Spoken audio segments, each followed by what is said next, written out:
Prime, podcast for curious mind.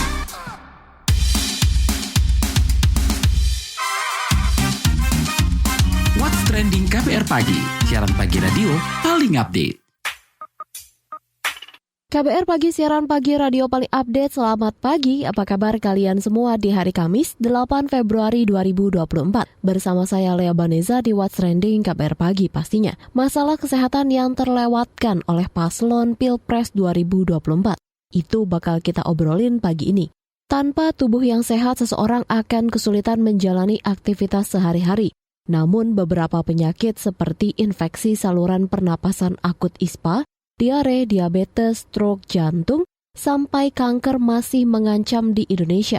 Sedangkan 4 penyakit yang masih mengancam kesehatan remaja di Indonesia adalah kurang zat besi anemia, stunting, kurang energi kronis, sampai kegemukan. Melansir laman Alo Dokter dari Kementerian Kesehatan, ada juga penyakit yang diakibatkan stres berkepanjangan. Stres mampu menurunkan kekebalan tubuh seseorang dan membuat tubuh sulit melawan penyakit. Alhasil tubuh jadi lebih rentan terkena penyakit. Saking pentingnya perkara kesehatan, isu ini masuk ke jajaran tema debat di pemilu 2024. Katanya sih persoalan kesehatan jadi isu utama pembangunan ekonomi.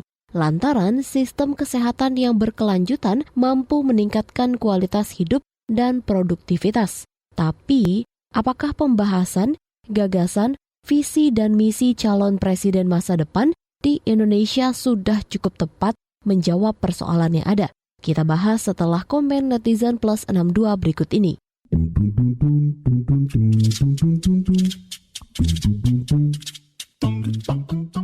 Pertama dari akun @highxx. Dari ketiga capres kok nggak ada satupun yang bahas masalah nutrition atau dietitian ya? Yang emang jelas-jelas penting menyangkut masalah gizi dan kesehatan. Terlebih lagi masih belum banyak tenaga gizi di Indonesia. Seandainya aja ada yang bahas masalah ini, gue akan nyoblos tanpa pikir panjang. @rsxx. Penyakit kanker merupakan salah satu masalah kesehatan global yang serius dan kompleks. Penyakit ini melibatkan pertumbuhan sel yang tidak terkendali dan dapat terjadi di berbagai organ dan bagian tubuh. Peningkatan kesadaran dan edukasi tentang penyakit kanker sangat penting. @asixx. Yang penting sehat jasmani dan rohani. @awaxx. Menurut saya sebagai mahasiswa psikologi, pemerintah perlu memberikan akses ke psikolog di layanan tingkat puskesmas. Agak miris sebenarnya. Masalah mental itu merupakan sebuah permasalahan yang nggak dapat dilihat oleh kasat mata. Berbeda dengan spesialisasi yang ada di puskesmas sekarang. Jadi psikolog itu benar-benar harus diperhatikan dengan bijaksana. @cxx. Saya juga merasakan, dibanding dulu yang serba kekurangan makan, saya lebih merasa bahagia. Sekarang apa-apa ada uang ada, tapi entah kenapa merasa mental sering down. Dan yang terakhir dari akun @jetxx. Saya dari pinggiran kota, jarang sakit, sering ke kebun, banyak aktivitas fisik dan jarang makan makanan siap saji. Ikan, padi, dan makanan pokok lainnya didapat dari hasil sendiri, terutama sayuran, dengan sistem tumpang sari. Pupuknya dihasilkan dari pupuk kandang dengan pakannya pun tidak beli. Hasilnya ternyata jauh berbeda dengan kesehatan saya beberapa tahun yang lalu saat hidup di kota dan mengandalkan uang. Kesimpulannya adalah, menurut saya sebagian besar penyebabnya adalah pola hidup, makanan siap saji, dan bahan makanan yang sudah terkontaminasi oleh bahan kimia sangat berpengaruh pada kesehatan kita.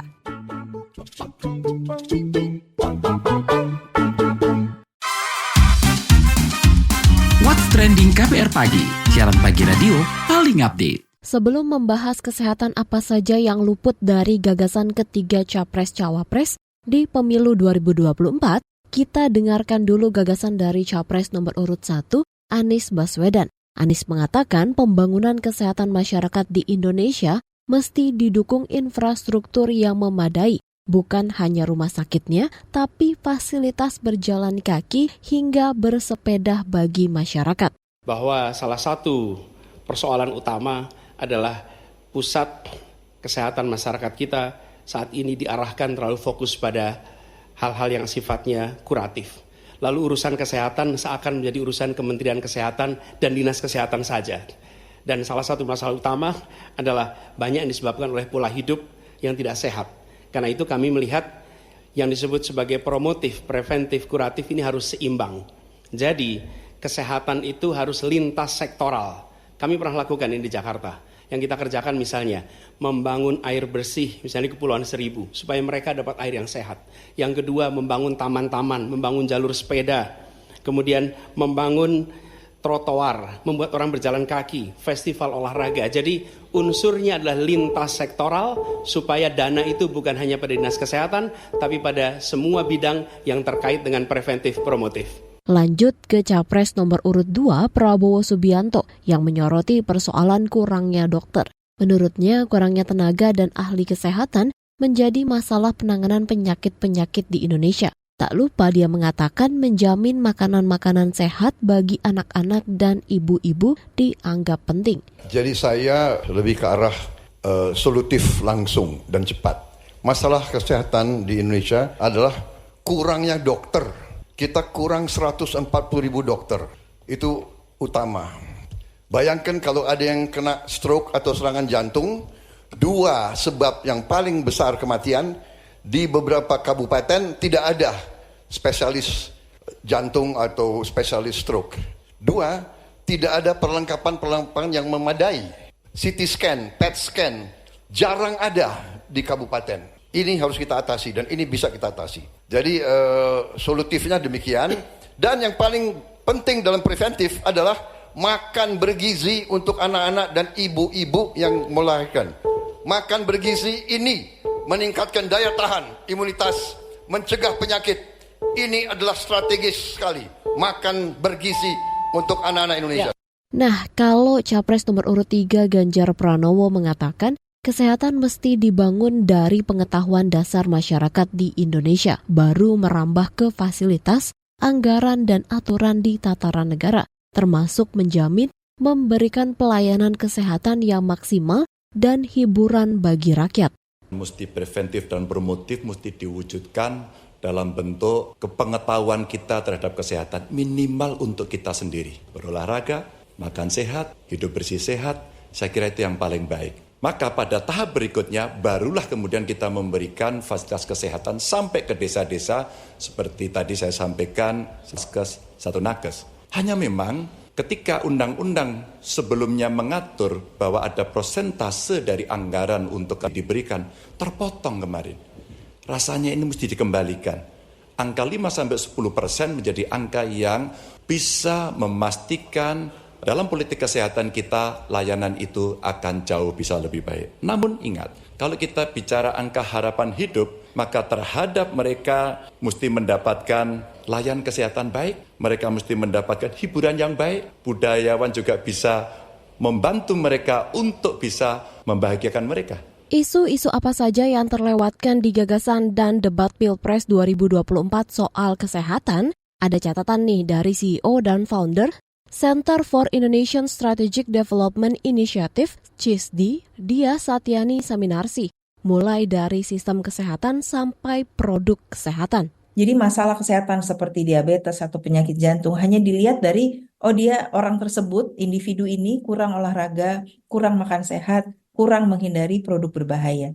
Tapi tidak dibentuk sebuah lingkungan yang ini adalah sebuah produk kebijakan, tidak dibentuk sebuah lingkungan yang membuat orang ini mudah untuk melakukan olahraga, untuk bergaya hidup sehat, tidak makan makanan yang berbahaya, makanannya sehat semua. Contoh yang paling mudah adalah makanan sehat harganya lebih mahal daripada makanan yang tidak sehat. Jadi enabling environment untuk sebagai bagian dari promotif preventif itu tidak terangkat kemarin. Contoh, kalau mau beli makanan atau minuman tinggi gula lebih murah. Akses terhadap tembakau yang juga tidak disebut sama sekali kemarin, itu lebih mudah dibandingin pergi ke fasilitas untuk jalan kaki atau tempat publik untuk berolahraga. Apa akibatnya dari sini? Ada satu hal di mana promotif preventif tidak lagi cukup untuk menyelesaikan masalah kesehatan. Saat ini Indonesia telah menerima beban penyakit tidak menular atau penyakit kronis itu sangat tinggi. Berdasarkan Riskesdas terakhir itu 60%. Jadi ada orang atau ada kelompok populasi yang bisa dicegah untuk tidak sakit PTM dengan dibuatkan sebuah enabling environment dari policy di mana dia lebih mudah mendapatkan akses untuk berolahraga, lebih mudah mendapatkan akses untuk makanan sehat. Kalau teman-teman di sini ingat, kemarin ada pertanyaan mengenai perempuan yang tidak terbahas dengan baik kemudian. Padahal sebenarnya itu adalah perspektif yang sangat penting untuk kita bisa memajukan pandangan atau cara pikir tentang kelompok rentan dan mereka yang termarginalkan. Perempuan itu mengalami begitu banyak kompleksitas menavigasi hidupnya di dalam komunitas dan dalam populasi, dan itu yang membutuhkan kemudian intersectionalities yang dia hadapi. Ini yang harus bisa sebagian diselesaikan dengan kebijakan-kebijakan kesehatan yang mendengarkan kebutuhan perempuan untuk bisa mendapatkan layanan kesehatan berkualitas. Perempuan di sini termasuk anak remaja perempuan. Contohnya misalnya kebutuhan kesehatan perempuan yang tinggal di perkotaan dan area rural pastinya berbeda, tapi juga kebutuhan kesehatan perempuan dengan disabilitas akan berbeda dengan kebutuhan perempuan non-disabilitas. Ini yang harus diagregasi dan didissect lebih jauh. Janji pemerataan akses layanan kesehatan bagi penyandang disabilitas kurang melihat beban biaya dan hambatan tidak langsung yang mereka hadapi saat mengakses layanan. Banyak sekali hambatan-hambatan tidak langsung yang dihadapi oleh penyandang disabilitas, dan bagaimana mendapatkan perspektif tersebut? Caranya adalah dengan mengundang penyandang disabilitas untuk ikut terlibat dan memberikan suara di dalam pembuatan kebijakan. What's Trending KBR Pagi, siaran pagi radio paling update. Newsbeat. Seorang berkebangsaan Filipina yang bekerja di Singapura dijatuhi hukuman 6 minggu penjara atas tuduhan penyelewengan secara tidak jujur. Ia diketahui mendapatkan $15.500 Singapura atau setara 181,8 juta rupiah. Namun, bukannya melapor telah mendapat transferan nyasar, ia malah menggunakan uang tersebut. Padahal, uang yang salah dikirim itu ditujukan untuk klaim medis orang lain. Kasus ini terungkap usai nasabah asuransi di Singapura melapor bahwa ia tidak mendapatkan pembayaran klaim asuransi medisnya. Setelah pelaporan, pihak terkait menyelidiki kasus ini dan mendapati warga Filipina itu menggunakan uang nyasar tersebut. Pemerintah Arab Saudi mengizinkan pelaksanaan akad nikah di Masjidil Haram Mekah dan Masjid Nabawi Madinah. Izin pelaksanaan akad di Mekah dan Madinah dianggap mampu memperkaya pengalaman peziarah dan pengunjung Arab Saudi. Aturan ini diresmikan Kementerian Haji dan Umroh Arab Saudi. Namun, pemerintah Saudi meminta pelaksanaan akad nikah di Masjidil Haram Mekah dan Masjid Nabawi Madinah dilaksanakan dengan nyaman dan mudah. Tak hanya memberikan pengalaman baru, pemerintah Saudi berharap aturan baru ini mampu membuka peluang usaha baru dan menghasilkan ide-ide yang lebih inovatif ke depannya. Jelang perilisan mini album The Winning pada 20 Februari 2024, Ayu mengkonfirmasi dirinya bakal berduet bareng Hyein Nugent. Tak hanya dengan Hyein di lagu bertajuk Shh, ia juga berkolaborasi dengan Jo Won-sun. Sejauh ini, Ayu sudah mengeluarkan beberapa list lagunya, yaitu Chopper, Holshi, I Stand You, dan Love Wins All. Love Wins All adalah lagu pra-rilis yang MV-nya dibintangi VBTS. Di mini album bertajuk The Winning, agensi Adam Entertainment mengatakan semua lagunya ditulis Ayu.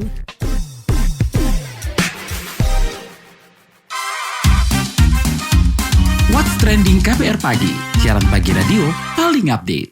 Menurut epidemiolog Griffith University Australia, Profesor Diki Budiman, ada banyak masalah yang terlewatkan soal kesehatan. Apa saja kita tanyakan langsung. Pak Diki, gimana sih Anda melihat gagasan ketiga capres terkait penanganan kesehatan di Indonesia? Pertama yang ingin saya stressing ya, salah satu hal yang unggul ya diangkat oleh dari setiap masing-masing. Yang pertama, Pak Prabowo secara eksplisit jelas menyinggung tentang mencapai Indonesia Emas ya 2045. Ini satu hal yang bagus dan penting karena kita harus punya visi juga ya. Kedua, Pak Ganjar itu menyinggung tentang Indonesia yang beradab. Ini juga adalah visi beliau dan ini juga penting ya. Dan kalau bicara turunannya nanti saya akan sampaikan ya di sini.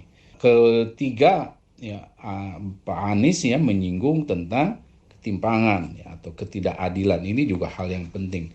Nah, kalau melihat dalam khusus kesehatan ya, sebetulnya kalau saya melihat pertama kalau dari sisi Pak Prabowo kan lebih ke sifat fisik ya dalam membangun rumah sakit ya, SDM terutama disinggung masalah dokter dan juga fakultas kedokteran. Ya ini tentu penting tapi bukan satu-satunya. Ya, ini penting karena juga Indonesia memiliki masalah klasik dalam proporsi antara tenaga kesehatan dengan jumlah penduduk yang terus cepat bertambah gitu. Namun sekali lagi ini bukan satu-satunya ya.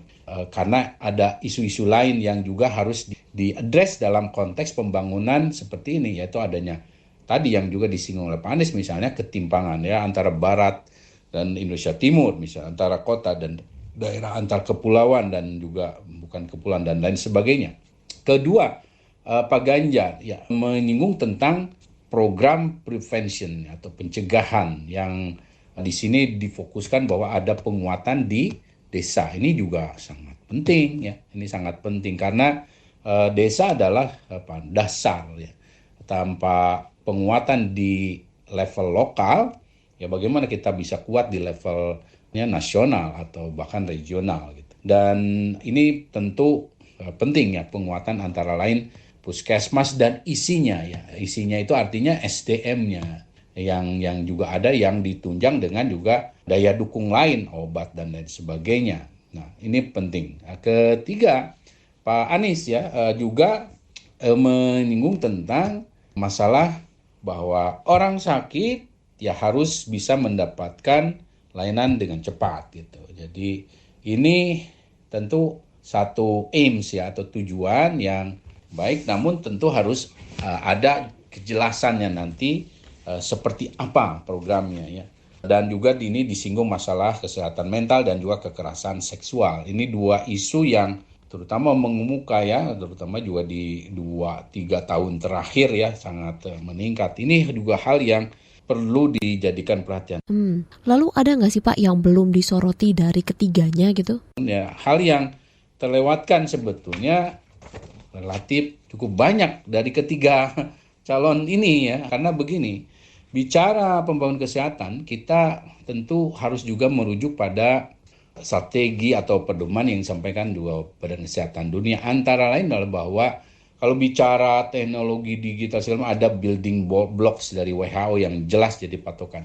Namun yang penting untuk menjadi perhatian dari dan pemahaman juga tentu artinya di dalamnya dari ketiga capres adalah bahwa Indonesia ini memiliki masalah kompleks ya, tidak hanya dua double burden saja, tapi bahkan mungkin triple burden ya. Jadi ada masalah klasik di kesehatan penyakit menular yang itu turunnya banyak sekali ya. Kita ini bahkan cenderung memiliki potensi banyak penyakit-penyakit baru. Kedua, penyakit tidak menular ya. Jadi yang stroke lah, jantung juga disinggung kan Pak Prabowo misalnya. Nah ini yang juga harusnya diadres. Tidak mesti rinci per penyakit, tapi poinnya ya bahwa kita harus mengadres masalah penyakit menular. Kalau catatan terkait penanganan masalah-masalah kesehatan di Indonesia seperti apa? Yang mungkin 5 tahun ke depan ini perlu diwaspadai. Catatan saya ya terkait penanganan masalah-masalah kesehatan di Indonesia. Kita perlu belajar dengan sungguh-sungguh ya, benar berbasis pendekatan ilmiah terhadap pengalaman kita menangani wabah ya COVID-19 atau pandemi. Kita melihat bagaimana dari 6 building blocks yang disampaikan WHO itu kita punya isu di pembiayaan ya. Apakah itu mekanismenya, penyalurannya, pengadaan dan sebagainya. Kita punya isu dalam teknologi ya, digital teknologi dan lain sebagainya. Walaupun seiring waktu ada perbaikan-perbaikan ya, tapi kita punya isu itu. Kita punya isu di alat kesehatan ya, gimana bahkan kadang ada jarum suntik susah, ada masker, ada oksigen, ada juga misalnya kesulitan ini termasuk di sini adalah obat-obat esensial dan termasuk di sini ada vaksin gitu. Ini juga harus disertai dengan ada masalah inovasi teknologi. Ini kalau kita merujuk pada 6 ya core dari building blocks WHO. Termasuk SDM, kita mengalami kurangnya SDM, dokter paru yang kurang. Belum lagi kalau bicara epidemiolog kita, waduh, amat sangat kurang gitu. Dan tapi kembali pada ya mereka kalau jadi epidemiolog lulus di Indonesia digaji berapa, kerja di mana kan gitu. Nah kalau pemerintahnya tidak punya visi yang jelas mereka mau ngapain. Nah ini yang terjadi, kita sendiri yang akhirnya menempatkan negara ini dalam kondisi yang sangat rawan gitu. Itu baru satu profesi, belum profesi lain, laboratorium dan laboran dan lain sebagainya gitu. Dan di building blocks WHO itu juga kita bisa mengambil misalnya bahwa bagaimana tentang layanan kesehatan, ya, layanan kesehatan kita ada di sini penuh, di sana nggak ada rumah sakit, di jauh rujukan dan lain sebagainya. Ini juga hal yang masih menjadi masalahnya. Jadi sebetulnya untuk melihatnya ya kita punya pakem-pakem yang bisa dirujuk antara lain dari Badan Kesehatan Dunia atau WHO. Terima kasih, itu tadi epidemiolog Griffith University, Australia, Profesor Diki Budiman. What's Trending KBR Pagi, siaran pagi radio paling update.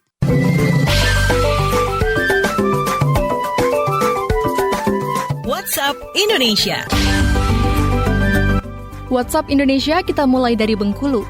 Demi mengantisipasi kejadian pohon tumbang, pemerintah lewat Dinas Lingkungan Hidup DLH Kota Bengkulu menebang dan memangkas ratusan pohon tua dan tinggi.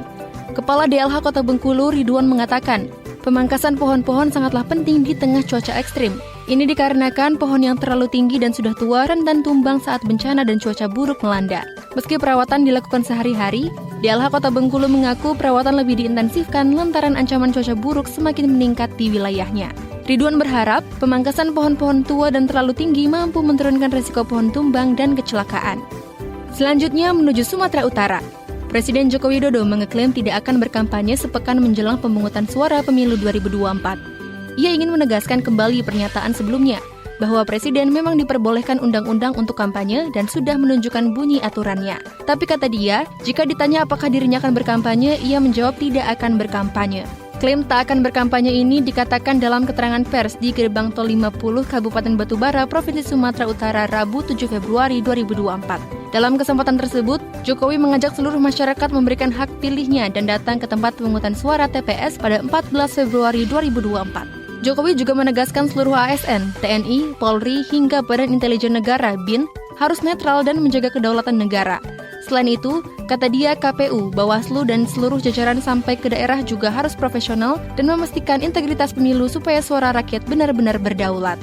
Terakhir mampir ke Yogyakarta. Dalam rangka libur Isra Miraj 8 Februari dan Imlek 10 Februari mendatang, PT KAI Daop 6 Yogyakarta menyiapkan 25 perjalanan kereta api KA. Manajer Humas Daop 6 Yogyakarta, Kris Biantoro mengatakan, 25 perjalanan KA itu berlaku pada periode 7 hingga 11 Februari dengan rute KA jarak jauh reguler dengan keberangkatan awal dari stasiun di wilayah Daop 6. Kata Kris, total tempat duduk 85.788 atau rata-rata 14.298 tempat duduk per hari. Ia menyebut, masyarakat dapat mengecek ketersediaan tiket dan memesan tiket KA melalui aplikasi akses by KAI, website kai.id, serta seluruh channel pemesanan tiket KA resmi lainnya. Kris menambahkan, kota tujuan favorit masyarakat pada libur panjang ini adalah Jakarta, Bandung, Purwokerto, Semarang, Madiun, Surabaya, dan Malang.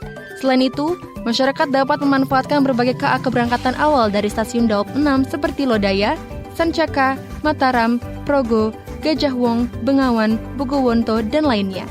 Demikian WhatsApp Indonesia hari ini. Terima kasih ya sudah mendengarkan What's Trending KBR Pagi. Jangan lupa terus dengarkan podcast What's Trending di kbrprime.id dan aplikasi mendengarkan podcast lainnya. Lea Baneza pamit, stay safe and happy. Bye-bye.